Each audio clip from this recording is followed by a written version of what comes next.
You just found the one-of-one card of your dreams, but you have no idea how to value it. I'm going to give you all the tools and tips you need to find out what that card is worth. Let's go find some superfractors. Hey everyone, welcome back to another Market Movers video. My name is Tyler Nethercott, better known as Teapot, and today we're going to be valuing one-of-one cards, or at least trying to value them. This can be a tricky art and a science, and it's more than just comp data, because in this case, most one-of-ones don't have a direct comp. Obviously, we're going to be using Market Movers, we're going to be looking at different prices and trying to kind of triangulate what a card might be worth. Now, one of my favorite things to do at the National, which is just 2 weeks away, less than 2 weeks, is for people to come up to the booth and use Market Movers and say, hey, can you help me figure out what this card is worth? So if you're gonna be at the National, make sure to stop by and say hello. And if you've got cards you wanna look up and talk about, I'd be more than happy to do that. Now, what we're gonna do is look at, obviously, sales history data, but I actually did a video a couple of years ago talking about why historical sales data doesn't determine prices. It was two years old on this channel. We can link to it down below. Make sure to go check that video out too. But ultimately, what it comes down to is one of two buying scenarios for a one-of-one. Auctions or a fixed price. If it's an auction, that's kind of the truest form of the free market economy for a card price that there is, because it's down to you and the other person who wants that card really badly. It's mano a mano, who wants it more, what are you willing to pay for it? In a fixed price scenario, many sellers, they'll list the card for pretty high prices to start out because they want to see how badly does somebody want this and how much are they afraid to miss out on it and then potentially never see it surface again. So when you're looking for fixed prices, always know that card prices might be a little higher on one-of-ones, whereas on auction, you're gonna have the best chance. You simply have to decide how much that card is worth to you, which is the ultimate value of that card. So let's go and look at some different cards in the showcases here at Cards HQ and see if we can find any good examples of one-of-ones to try to comp out.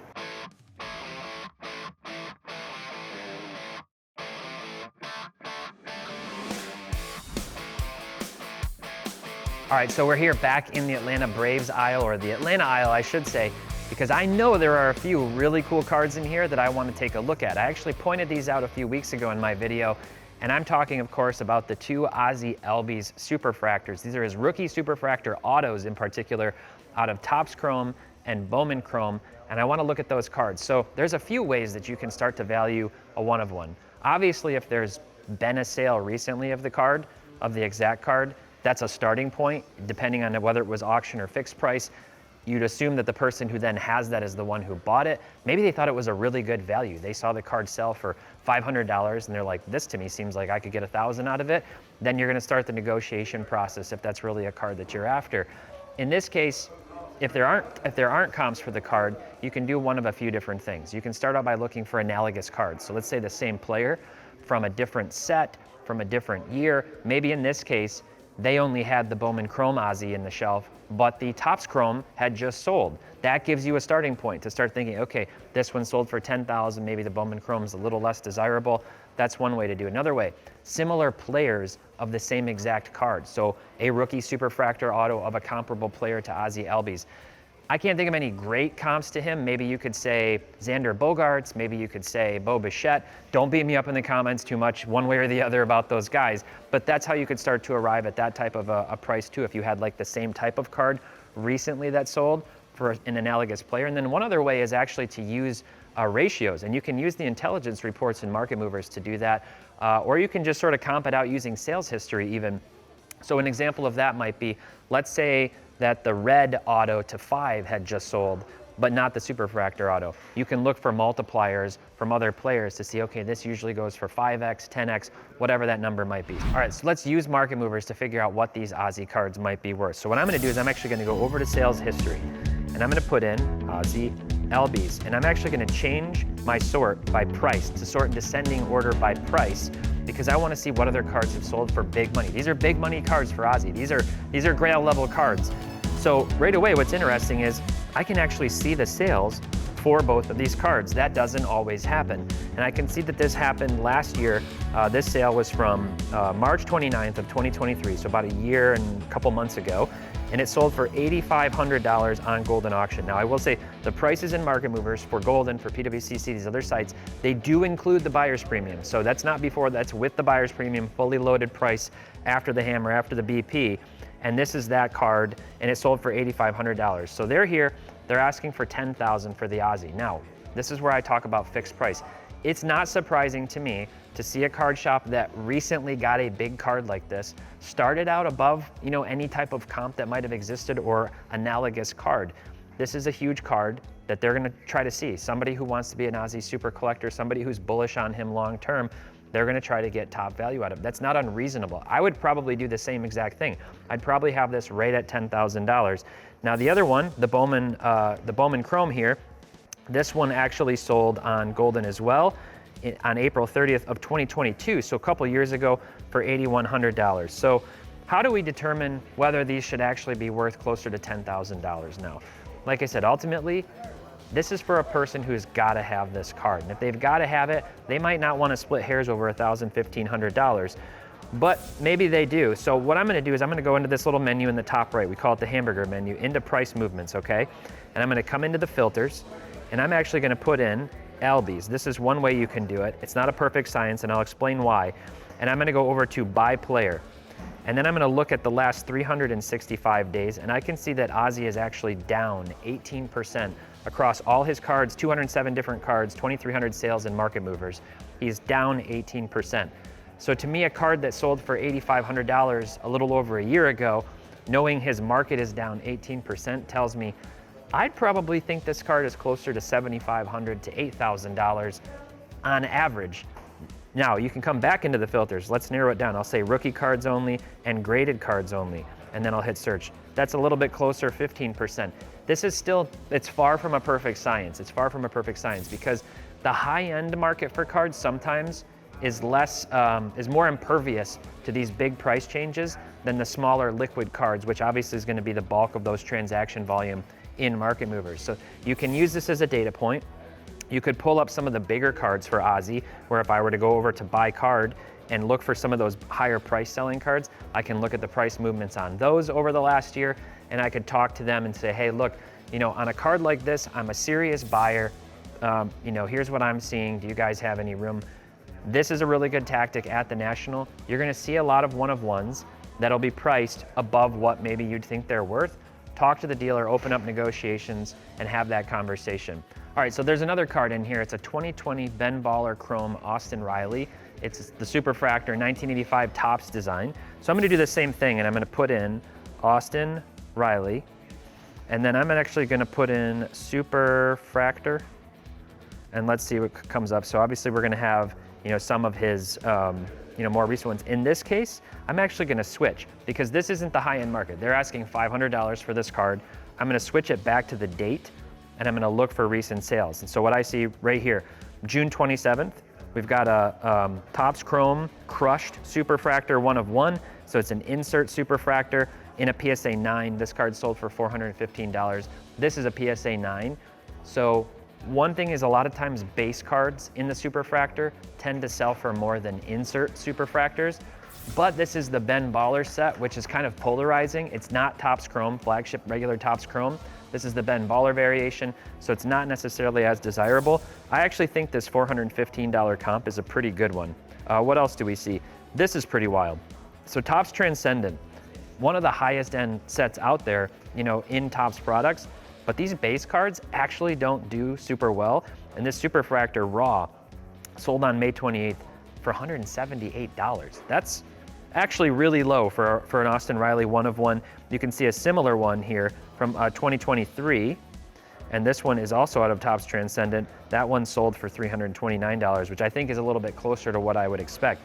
Now, graded, not graded. Graded versus raw on 1/1s. This is where it gets weird. Some people believe that a PSA 10 1/1 should still be worth way more than the raw version of it or than the PSA 9 version of it. My personal belief is it's a 1/1. Yes, a better condition should mark it up, but not as significantly as other cards that are, that have more copies where there needs to be a distinction. At the end of the day, it's a 1/1. I don't personally care if it's a PSA 7, PSA 10, depending on how it's damaged or what the centering and eye appeal look like. It's still a 1/1, but you can get somewhat of a premium if you have a 10. I would generally consider a PSA 9 like 5 or 10% more than a raw card. Maybe some of you disagree with that. Let me know down in the comments. But here's another one. This is actually a pretty, another pretty decent comp. although the Platinum Anniversary are pretty popular, $500 on that one raw. So overall, I'm looking at this one. I think this one's pretty fairly priced. I would expect maybe if this were to hit auction that this goes somewhere in that like $400 to $450 range. They're not necessarily too unfair on this one, especially again, being in the Atlanta market. Here, know your audience. People love their Braves cards. Somebody's gonna scoop that card soon, I would bet. All right, let's take a look at another one that's lined up here, another Superfractor. This is the 2022 Bowman Draft. Ignacio Alvarez. This is his big boy, 1/1 draft pick auto. They're asking $10,000 for this one. So let's see Ignacio Alvarez, and let's go back to the price search and see what's sold here. Okay, perfect scenario here actually. So we've got the orange chrome refractor auto, and then we've got his red refractor auto. This one sold in December. So 7 months ago, eight months ago-ish. Not super recent, but also not super old. So how can I use this? I'm gonna go show you what that looks like when we use intelligence reports to get a multiplier, to derive a multiplier. So let's go over and I'm gonna click on intelligence reports. I'm gonna go to variation, and then let's put in 2022 Bowman Draft, and we'll hit apply. And you know what, actually let me put in 2023. Let's just look at another one too. We can actually add a couple sets to this. And I'll do that one as well. And then I'm gonna put in Superfractor, and we'll look at the auto, Chrome Draft Superfractor auto, right here. And then let's look at red auto. We're gonna compare these two things. So right out of the bat, last 14 days, no sales where the same card of that player in the super and the red. So what we have to do is we're gonna do current. And that's just gonna show us all sales over time. And we're gonna look at the dates on these cards. So you can see that this one, the Kemp Alderman, was at a 9.52 ratio. But this one sold on February 8th of 2024. You can see underneath the price that sold on February 8th. And then this one sold in April. So there, you can obviously have price swings from one month to the next when the season opens, etc. This is showing us right here, on average, we'll take a little screenshot and I'll show you here. On average, 5.41 is the ratio of the super to the red. I think that's probably pretty close, somewhere in that 4 to 5x range, since there is only one of the superfractors. Though you see in some other cases, that's not always the case. Maybe we go with like a 5x multiplier, which interestingly enough, that Ignacio Alvarez, when we go back to sales history, sold for $2,000. 5x multiplier is what? $10,000. So maybe they're spot on with that price. If you think that's fair or not fair, you let me know down in the comments and let me know how you would get to the price specifically of this card, because that's obviously a really interesting one. All right, so here's a really cool card. An Albert Pujols Topps Definitive Patch Collection 1/1. Super chunky patch of the Angels with the halo in there, centered nicely. This is in a PSA 9. They're asking $1,200, so I'm gonna do Pujols. And then let's do Definitive. Let's see what comes up. So right out of the bat, $1,200 ungraded raw. We've got a 2023 with the Redbird, with the Cardinal Redbird. Now, for Pujols, his cards definitely sell better for Cardinals fans when he was truly at his best than when he went to the Angels, where, well, he played a lot more, but he didn't really do a lot with the Angels, unfortunately for them in that big contract. Now, this is a landscape card, this one here with the Redbird. People typically do prefer vertical cards slightly, though in baseball, not necessarily as much as other sports. The emphasis isn't there. But this one for the Angels, PSA 9, $1,200. Redbird Raw, $1,200. I'd expect this one to be a little bit less than that. Let's keep scrolling down. Okay, here's another one. And this one, the problem is, this one's just too old. This is for sale from 2018, $355. So let's keep scrolling down. Let's actually look and see. Not a lot of other great comps in this case. There was this one, which isn't a bad comp, but again, it's horizontal. It's with the Dodgers. I think his stuff with the Angels and that patch in particular would sell for a lot more. In a PSA 9, if I were looking at valuing this card, I might say that this one's more like 900, somewhere along those lines. But again, I love to hear your feedback down below. What do you think that card with that awesome patch, knowing that the Redbird sold for $1,200, what do you think that one would sell for? Let me know. All right, we got one more here in the showcase that's really cool, and that is a Reggie Miller Fleer Retro. This is the Flair set out of Fleer Retro, and it's the Masterpiece 1/1. So the Masterpiece 1/1s were the 1/1s from the 90s in Flair. Fleer Retro was a throwback set that they did in 2012. And so what we're gonna do is I'm gonna start out and I'll just put in Reggie Miller, and then let's do Retro. and see what comes up, see which ones have sold for the most. So there's a green PMG. So they did do these PMGs, and they did it in 2012 and 2013 Fleer Retro.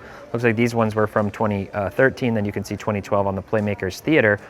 The green PMG, obviously those are very highly sought after. The actual original ones from the 90s, some of the most, if not the most sought after cards from the 90s. And this one sold for $699. So that one is not a one of one, but it is a green PMG, which sells for more typically than even these Masterpiece one of ones. So what if we do, let's try something else. Let's do Fleer Retro, and then I'm gonna do Flair, and let's do one of one. And let's see who else comes up here. So I scroll down, and I'm gonna scroll down. Obviously I don't want Michael Jordan. Right here I see Larry Bird, sold for $1,020, and this is actually the exact card. So it's in a BGS 9, sold last October for $1,020. We got Rodman, same card, sold for $1,020. Their stuff both typically sell for more than Reggie Miller's does. And again, this one is raw, but BGS 9, raw, maybe not too big of a difference. Then we've got Hakeem Olajuwon. This is actually out of 2012, so it's not the same exact one in a BGS 9.5. The sale's a few years old in 2022, and that was when the sports card market had started to correct pretty significantly on some cards. $720 on Golden. That's not quite as good of a comp. And then we've got Larry Johnson here from the same set in a BGS 9.5, sold for $700. So this one they're asking $800 on Reggie Miller. Reggie Miller definitely, I would say, more desirable than Larry Johnson, less so than Bird for sure, and typically Rodman as well. $800 for this one raw. I think they're actually priced right on the nose with this one. $800 seems very fair for me on this Reggie Miller Masterpiece. All right, so obviously in a card shop or at a show isn't the only place you're gonna find awesome one-of-ones. eBay and other marketplaces are a hotbed for one-of-ones. There's a ton of them. So what I've done here is I'm putting my neck out a little bit. I went on eBay. I have found 2 sales. You can see it on here. They end in 1 day and 7 hours as of recording this video. So what we're gonna do is I'm gonna try to guess what I think these will finish at, and maybe I'll be way off, who knows?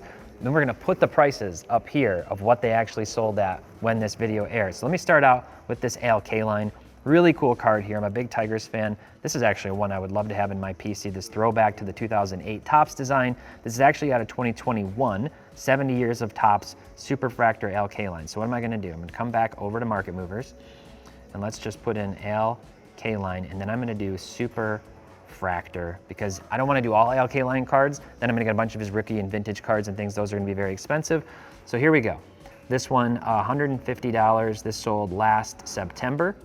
Nice looking card out of Allen and Ginter Chrome. That sold for $150. And then $124 on the Topps Transcendent. That sold last September as well. So if I come back over here, this one right now at $125. I'm going to watch this, by the way. $125. People really, really, really like this 2008 Topps design. So to me, that says this card might sell for a little more. It's got the facsimile auto on it. It's a great action shot.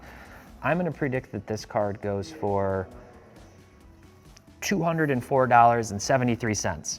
And we'll see what that goes for. And again, there's some gut feel in this. You have to have some context. This is where, if you're not super familiar with cards, and you've got one-of-ones, and you have a good resource, somebody, a friend who's more knowledgeable, or you just kind of try to find analogous cards. Maybe one other thing we could do here.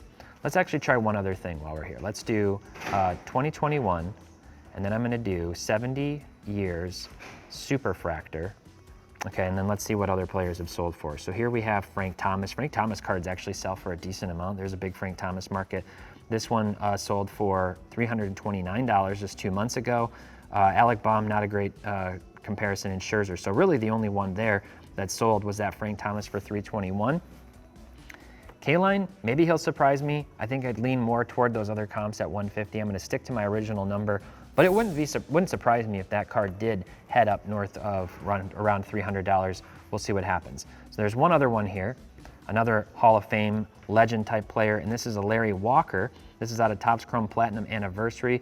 Really great little profile shot of Larry Walker with the bat over his shoulder. This one's at $58 right now. So let's jump over and let's do Larry Walker. And then again, I'm gonna do Superfractor, and let's just see what else comes up. So, okay, wow. This is not the same card. This is the auto version of this card. On-card auto, blue ink. Larry Walker's got a great autograph, by the way. And I think that's on card. Looks on card. Yeah, that's not a sticker. So this sold in February, $433. Here's the Finest Flashbacks auto, not a great comparison because it does have that autograph. Here's the Chrome Allen and Ginter. So we just saw this one for K-Line, and this one sold for $199. I think this Platinum Anniversary ends somewhere in between the auto and that Allen and Ginter. I'm gonna throw this one right at $300. I'm gonna say $300 on this one for the Larry Walker, and we'll put them up here on the screen, and then you can make fun of me down in the comments or give me kudos if I happen to get close on the prices. But again, the most important thing to remember is one-of-ones ultimately just come down to who wants it the most and who's watching it the most, how much money do they have at a given time. I've had many instances when one-of-one cards were on auction that I really wanted to make a play at. I just didn't have the hobby funds available for it. Maybe I had to sell some stuff for home repairs, maybe there were other things. Ultimately, you want to be really financially responsible, and sometimes you're just not in a position, it hurts, but you're not in a position to make a play on the cards you want the most when they come up. So we'll see what this one comes down to. It's at $58 right now. It's going to have to shoot up at the end, but sometimes that does happen. I'm gonna go with $300 on the Larry Walker. All right, everyone, that does it for this week's video. Have you bought any one-of-ones recently? Do you like them? How do you value them? If you have your own tips, please let me know down in the comments. I'd love to hear from you. If you're gonna be at the National, stop at our booth. Let's talk about your cards and those prices. Use Market Movers. And if you wanna try out Market Movers completely free, go to marketmoversapp.com. Use promo code DIVE to get 14 days free, and you'll get 20% off for life off any of the subscriptions. Until next time, happy investing, keep on collecting, and make sure to have fun.